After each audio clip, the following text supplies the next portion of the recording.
Big announcement that came in with respect to the RBI OMOs, but it's clearly a Santa Claus rally that we're having in our own markets well ahead of Christmas. The Nifty is now up almost 600 points from the lows that we saw on the 11th of December. It's important to see whether a couple of levels get conquered. The 100 DMA of 10,938, which is an important level to watch. And the big talking point, of course, is the massive fall that we've seen in Brent crude. It's now hit a 17-month low. So a lot of the crude beneficiaries will also be in focus. Added to that, FIs have bought a small amount, but bought nevertheless, and the gross FI numbers have also been much higher than the last 2 days. So let's see. The SGX Nifty for now anyway is indicating that the start will be well in the green. Perhaps 11,000 in sight today, Surbi. Well, Sonia, what to say when oil prices are plunging 7%, the RBI is obliging you with so much more money. It's definitely feeling like Christmas is in the air, at least here in India, right?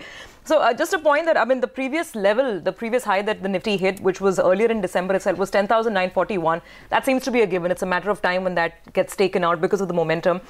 Just a small word. I mean, I don't want to be the party pooper or the Scrooge here. A lot of talk of farm loan waivers at a pan-India basis. The politics is really heating up. But I don't think the market's going to take note of that just today. They have way too many good news points to perhaps look at. And that's, as you said, the SGX is positive.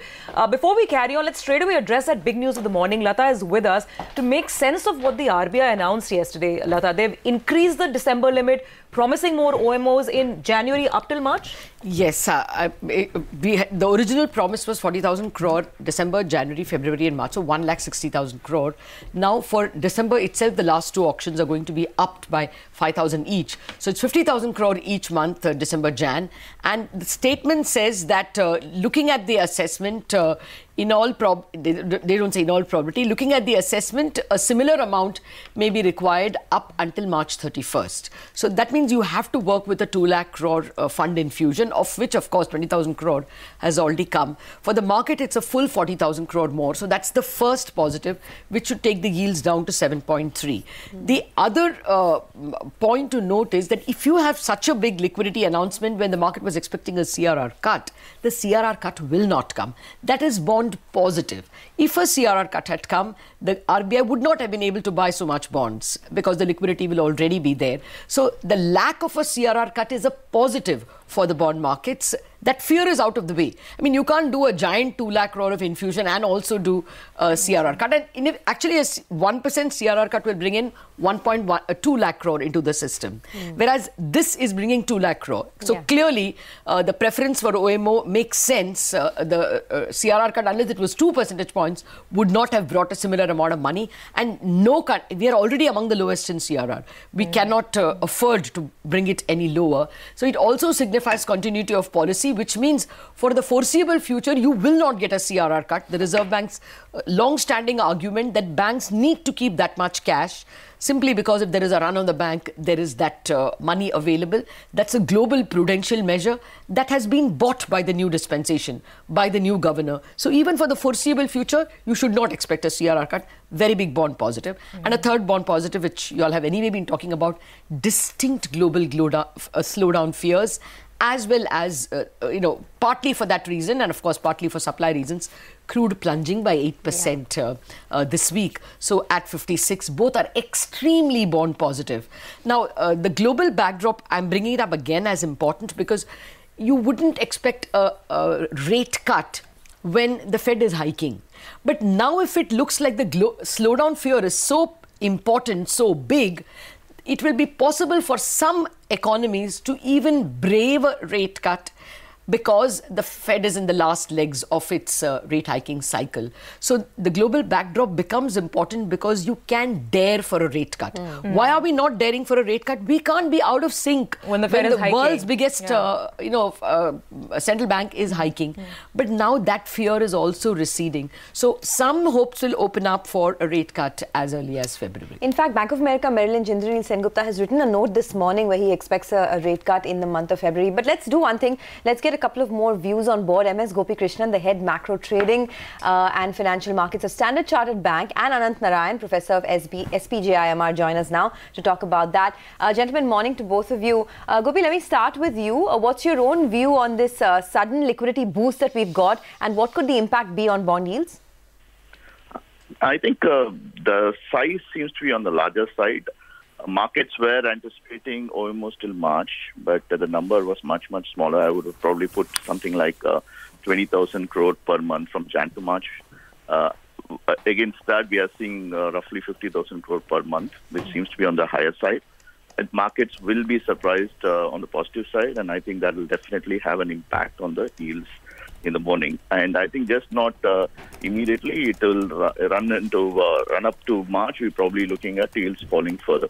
And as you guys were talking, oil falling by 7 to 8% is definitely going to add to the positive sentiments to bond markets. Okay, Anant, I want to ask you whether the CRR cut now becomes now goes out of the way. For the bond market, it may have been a negative. Do you think that the new governor is continuing with the old governor's policy of OMOs being preferred over CRR? Can we say CRR cut fears out of the way for now?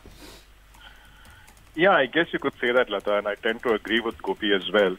Look, overall for this financial year, assuming that they continue with 50,000 crores from Jan through March, RBI would have effectively purchased 3.36 lakh crores of government securities, which is a staggering 80% of the net issuance budgeted for this year by the central government. You know, that's a huge amount of monetization. It's a huge amount of liquidity support. Clearly, bond markets will celebrate, Christmas and Diwali all put together for now.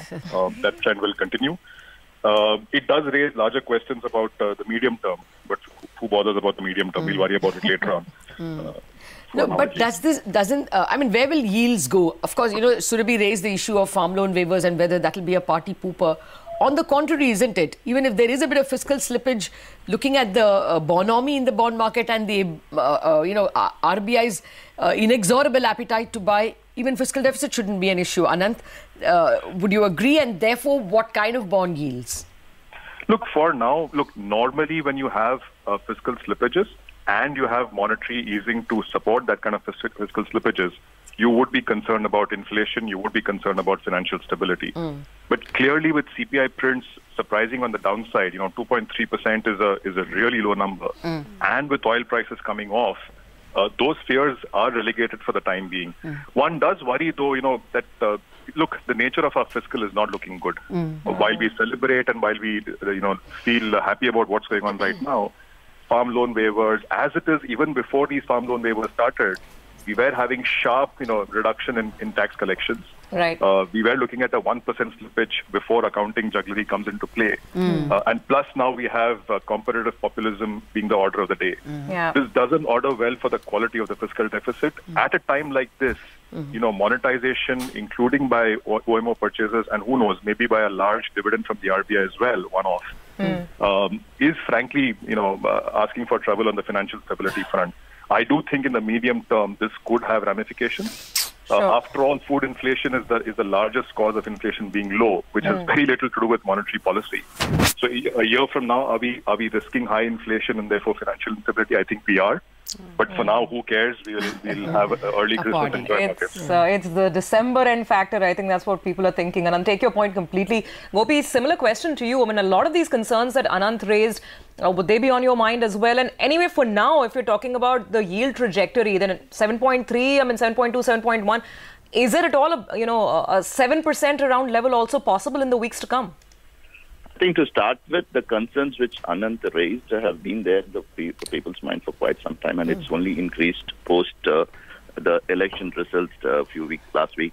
And that is definitely there. That's one of the reasons, even though the bond OMO purchase has been on the larger side, the yield fall has not been as steep as, it's been very steep, but considering the relative size of the OMOs being done, and then the fall has been, I think, has been slow.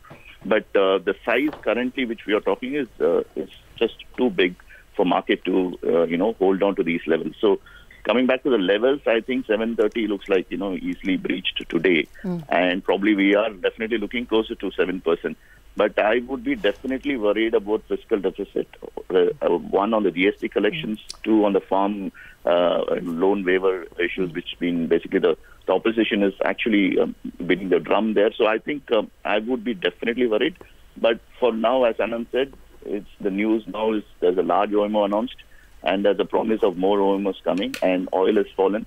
everything seems to be positive for bond. We would probably looking at closer to 7% in coming, if not weeks, coming months.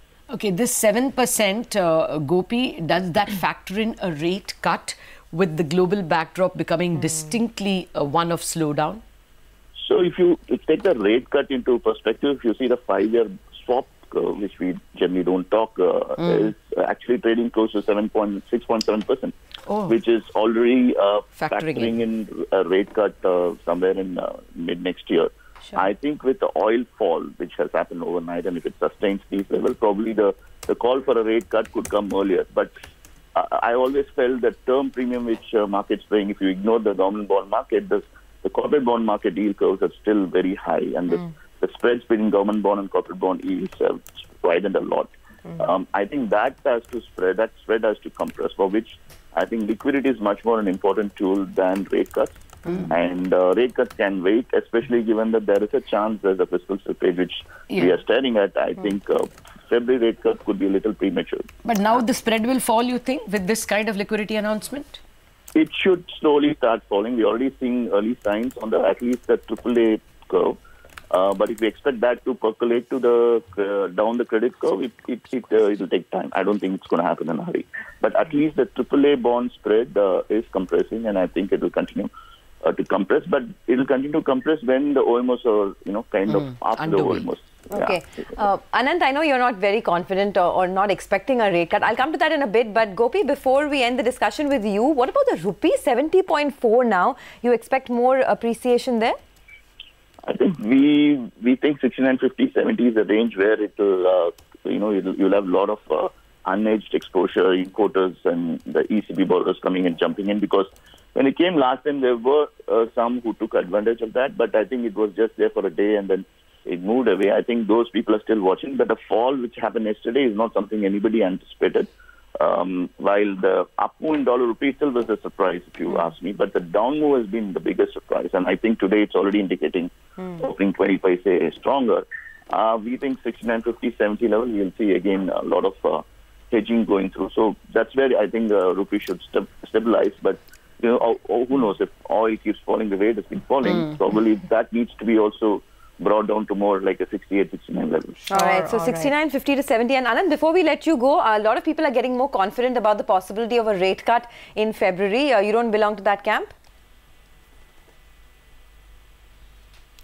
Oops, okay, I think we snapped that line, but we'll end that discussion. Thanks, gentlemen, for joining us and giving us your view. So clearly, the point is, move in yields today. Yeah, no, it is not just not yields. Just today. I mean, 8.3 at the top, and now talk of 7%. Lata, what last couple of months for the market. Not just that.